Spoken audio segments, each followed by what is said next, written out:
दीजिए आप। मेरा नाम मोहम्मद बदरियाल मुन्ना है। जी मेरा सर। घर धमसाइन है, जी अलीनगर प्रखंड अंतर्गत। जी सर, आप शुरू से समय की माझे हुए पॉलिटिशियन हैं, अनुभवी हैं, गांव के मुखिया भी हैं, बड़ा प्रतिष्ठित आदमी हैं। सर, मैं किसी पार्टी से किसी कैंडिडेट किसी के बारे में नहीं जिक्र करने के लिए जा रहा हूँ।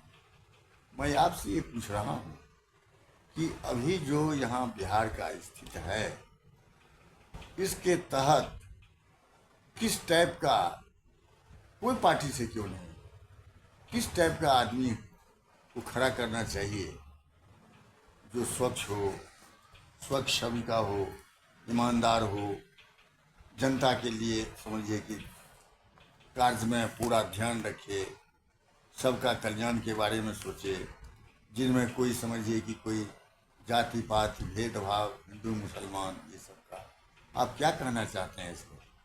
देखिए, ये तो राजनीति है और जी सब पार्टी अपना अपना दावा करता है कि हम जीतेंगे हम जी जीतेंगे। वास्तविक बात यह है कि यहाँ अलीनगर का जो विधानसभा है, जी वहाँ अगर साफ छवि की बात करेंगे जी तो माननीय मंत्री अब्दुल वारी सिद्दीकी यहाँ के पुराने नेता हैं, जी पुराने पॉलिटिशियन हैं, कई बार चुनाव विधानसभा जीते भी हैं जी और ईमानदार भी है, साफ छवि के लोग भी हैं। जी तो अगर आरजेडी अगर टिकट दे जी तो अब्दुल वारी सिद्दीकी अगर खुद अगर चुनाव लड़ेंगे जी तो निश्चित रूप से ये सीट निकल सकता है। जी अगर अब्दुल वारी सिद्दीकी अगर चुनाव नहीं लड़ते हैं जी तो ऐसी परिस्थिति में विनर कैंडिडेट अगले बार जो विनोद मिश्र थे कुछ ही वोट से चुनाव हार गए थे। जी तो मेरा अपना व्यक्तिगत राय है जी सर। कि अगर सिद्दीकी साहब अगर चुनाव लड़ते हैं तो निश्चित रूप से ये सीट निकल जाएगा। जी सर। और अपने नहीं लड़ते हैं किसी कारणवश, किसी मजबूरीवश, जी तो सर। ऐसी परिस्थिति में विनोद मिश्र को टिकट मिलना चाहिए जी सर। और वो आदमी चुनाव निकाल लेंगे। सर, सिद्दीकी साहब को कोई किसी का परिचय देने को मुहताज नहीं है, और ये भी बात सत्य है कि सिद्दीकी साहब का इतना दिन जो कार्यकलाप रहा, समझिए कि उनमें कोई भेदभाव नहीं रहा, कोई मान लीजिए किसी तरीके का उनमें दो नीति नहीं रही।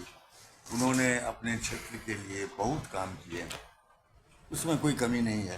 कारण जहाँ आप जाते हैं देखते हैं कि सब जगह बोर्ड लगा हुआ है सिद्दीकी साहब, सिद्दीकी साहब। उनका कार्यकलाप कोई ये नहीं कह सकता है कि सिद्दीकी साहब मुझे अनदेखा किए हैं।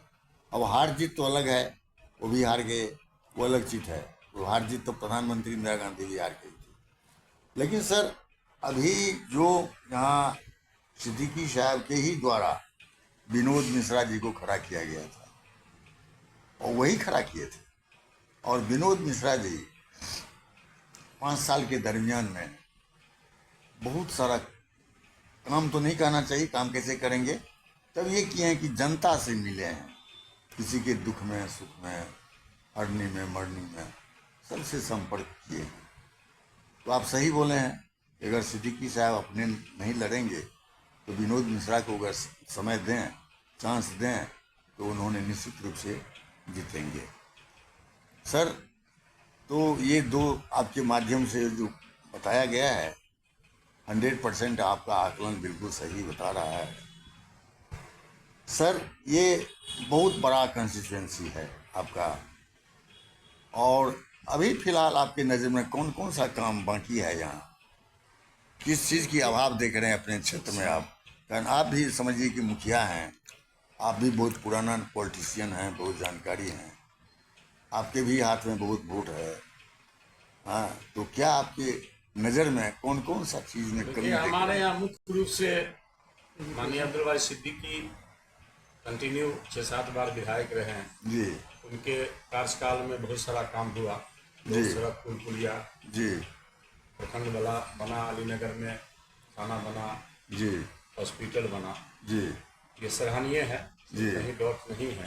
जी किंतु अगले बार जी इत्तेफाक था, जी मिस माने क्या कहिए इसको, मिसमाइंड के वजह से या लोगों के गलत मशवरा के वजह से जी अब्दुल वारी सिद्दीकी अलीनगर का सीट छोड़ दिए, जी जिसका नतीजा हुआ चौथी जाकर के उनको चुनाव हारने का माने जी मौका मिल गया।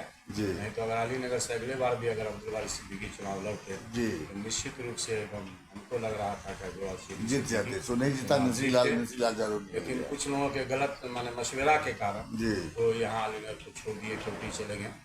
और अब इस बार का जो बात है, इस बार अगर अब्दुल बारी सिद्दीकी खुद अगर चुनाव अलीनगर से लड़ेंगे जी तो हमको नहीं लगता है कि अब्दुल बारी सिद्दीकी चुनाव हारेंगे। निश्चित रूप से 101% चुनाव जीत जाएंगे।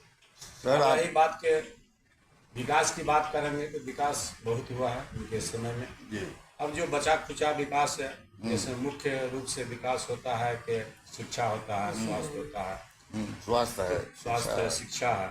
जी तो स्वास्थ्य के क्षेत्र में अगर वो आते हैं अब्दुल बारी सिद्दीकी, चूँकि कद्दावर नेता है, बिहार लेवल के नेता है, जी अगर खुद अगर वो आते हैं, अगर मान के चलिए अगर चुनाव जीत जाते हैं, जी सरकार बने या न बने जी। इससे कोई फर्क नहीं पड़ता। जी लेकिन खुद अगर माननीय सिद्दीकी साहब अगर चुनाव जीत जाएंगे जी। अलीनगर से, जी तो हमको लगता है कि स्वास्थ्य के क्षेत्र में और शिक्षा के क्षेत्र में काम जो बचा खुचा है जी। निश्चित रूप से पूरा होगा। जी सर, ये बात भी सही है कि आप सही बोले हैं कि उनका सरकार बने या नहीं बने, लेकिन अगर सिद्दीकी साहब मान लीजिए विधायक बन जाते हैं और खुद अच्छा काम के लिए एनडीए के जो सरकार हैं, प्रधानमंत्री जो मोदी जी हैं, उनके नज़र में अगर ये चीज़ डाला जाएगा कि हमारे क्षेत्र में इस चीज़ की कमी है तो निश्चित रूप से पूरा करेंगे। वो इस टाइप के प्रधानमंत्री हैं।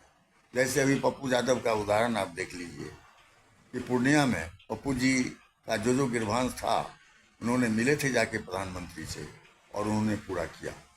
तो हार जीत तो अलग चीज़ है।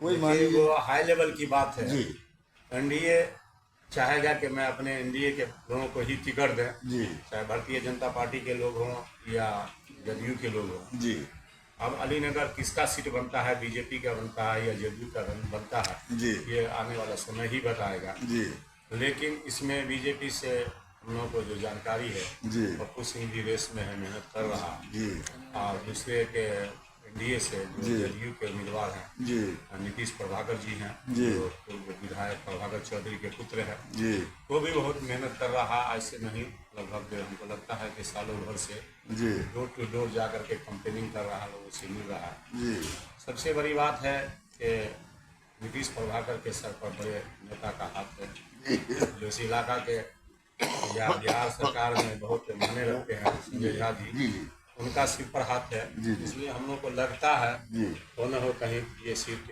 एनडीए को जी। प्रभाकर चौधरी, नीतीश प्रभाकर को जी मिलने का संभावना बनता है। जी अब देखिए आगे क्या होता है, वो तो समय बताएगा। जी क्योंकि जनता जिसको चाहेगा, जी ये हमारे 10 आदमी के कहने से जी, कोई बिल्कुल सही जीतेगा है। या हारेगा ऐसी वो बात नहीं है। जनता जनता का मूड होगा। जी। जनता जिसको चाहेगा, जी जनता सर्वोपरि है, जी तो वो निश्चित रूप से चुनाव जीतेगा। सर, आपका बहुत बहुत धन्यवाद। फिर एक बार अपना नाम लीजिए सर। देखिए, मेरा नाम मोहम्मद बद्र आलम जी है। जी मेरा घर अलीनगर प्रखंड में जी धनसार कौन पड़ता है। कौन कौन थाना में पड़ता है? अलीनगर अलीनगर थाना में जिला हो गया? पंचायत है, जिला दरभंगा है। जी जी। और मैं यहाँ मुखिया प्रतिनिधि। मोबाइल नंबर सर अपना कितना हो गया? हाँ, मोबाइल नंबर मेरा है 99 31 73 77 78। धन्यवाद सर। धन्यवाद आपको भी इस इंटरव्यू के लिए।